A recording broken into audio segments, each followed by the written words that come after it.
वाल्मीकि रामायण की जय।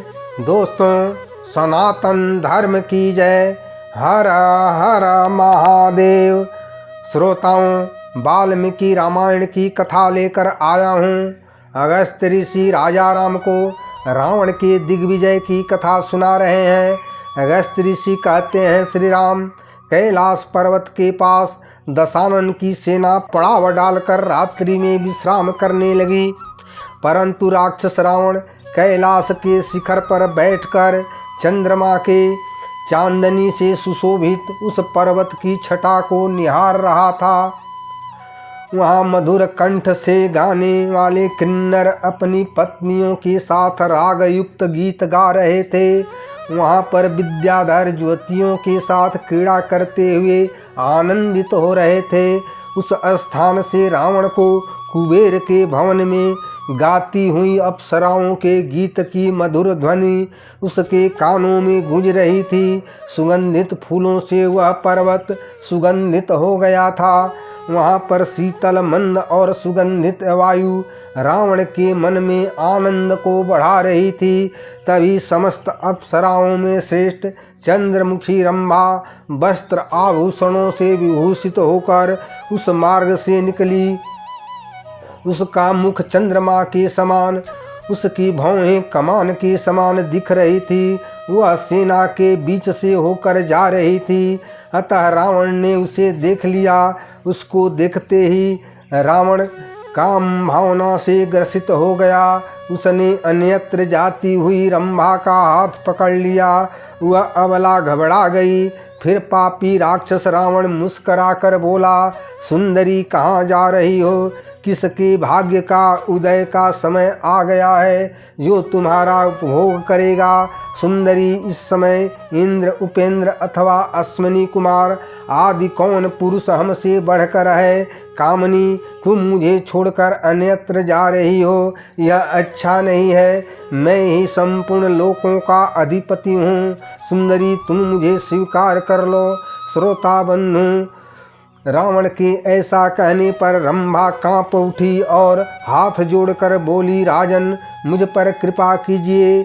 आपको ऐसी बात नहीं बोलनी चाहिए। आप मेरे गुरुजन हैं, पिता के तुल्य हैं। आपको मेरी रक्षा करनी चाहिए। रंभा नीचे मुंह किए खड़ी थी। राक्षस राज, मैं धर्म के अनुसार आपके पुत्र की पत्नी हूँ। आपके बड़े भाई कुबेर के पुत्र मुझे प्राणों से भी बढ़कर प्रिय हैं। कुबेर के पुत्र नलकूबर धर्म में ब्राह्मण के समान और पराक्रम में क्षत्रिय के समान हैं। वो क्रोध में अग्नि और क्षमा में पृथ्वी के समान हैं। उन्हीं नलकूबर से मिलने जा रही हूँ। उनका मेरे प्रति अनुराग है, उसी प्रकार मेरा भी उनके प्रति प्रगाढ़ प्रेम है। राक्षस राज, मुझे छोड़ दीजिए। वो मेरे प्रियतम उत्सुकता से मेरी प्रतीक्षा कर रहे होंगे। रावण बोला, रंभा, तुम अपने को मेरी पुत्र वधू बता रही हो, यह ठीक नहीं जान पड़ता। यह रिश्ता नाता उस स्त्रियों पर लागू होता है जो किसी एक पुरुष की पत्नी हो।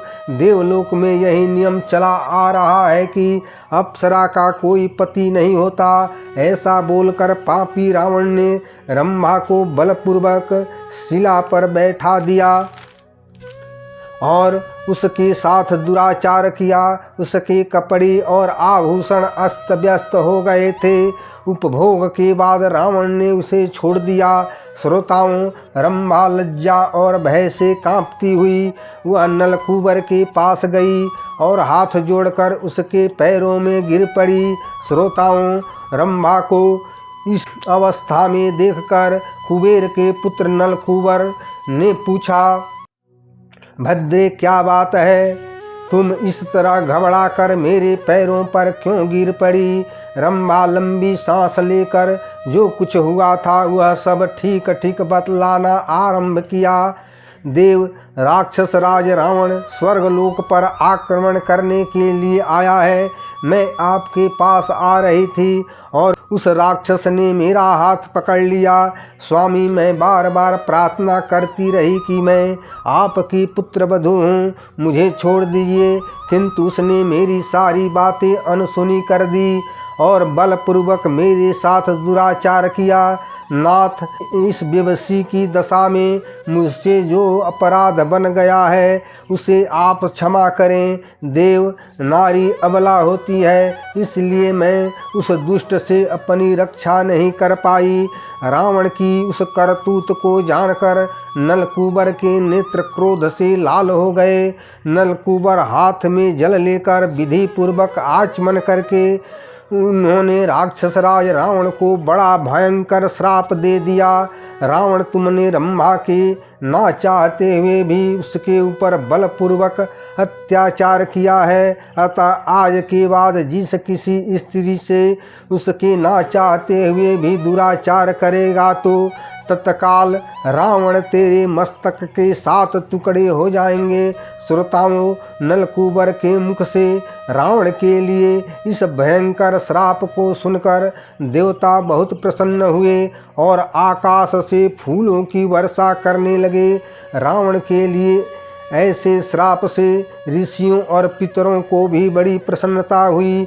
इस श्राप के कारण रावण भी किसी स्त्री से बलपूर्वक दुराचार करना छोड़ दिया। रावण के कैद में हरण कर लाई गई कन्याएं भी नलकूबर के द्वारा रावण को दिए गए श्राप से बड़ी प्रसन्न हुई। सनातन धर्म की जय। जय श्री राम। दोस्तों, वाल्मीकि रामायण की कथा में अत्याचारी रावण को नलकूबर द्वारा दिए गए श्राप की कथा पर आनंदित होते हुए लाइक करें, शेयर करें, कमेंट करें। चैनल पर नए जुड़े हो तो सब्सक्राइब जरूर करें। जय श्री राम। सनातन धर्म की जय। हर हर महादेव।